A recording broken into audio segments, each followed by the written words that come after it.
চাঁপাইনবাবগঞ্জের শিবগঞ্জ উপজেলার সোনা মসজিদ সীমান্ত এলাকা থেকে ভারতীয় ট্রাকের ২০০ পিস বিভিন্ন ধরনের যন্ত্রাংশ আটক করেছে border guard Bangladesh BGB.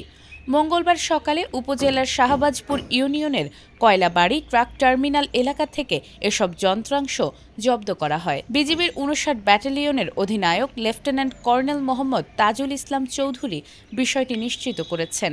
BGB জানায়, গোপন সংবাদের ভিত্তিতে মঙ্গলবার ভোর ৫টার দিকে সোনা মসজিদ বিওপির একটি টহল দল ১৮৪/২ নম্বর সীমান্ত পিলার থেকে প্রায় ২ কিলোমিটার বাংলাদেশের অভ্যন্তরে কয়লাবাড়ি ট্রাক টার্মিনাল এলাকায় অভিযান চালায়।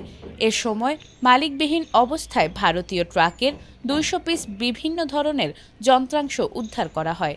জব্দ করা যন্ত্রাংশের আনুমানিক বাজার মূল্য ২৫ লাখ টাকা বলে জানিয়েছে বিজিবি। এ ঘটনায় আইনানুগ ব্যবস্থা গ্রহণের কার্যক্রম চলমান রয়েছে বলে জানান বিজিবির ৫৯ ব্যাটালিয়নের অধিনায়ক লেফটেন্যান্ট কর্নেল মোহাম্মদ তাজুল ইসলাম চৌধুরী।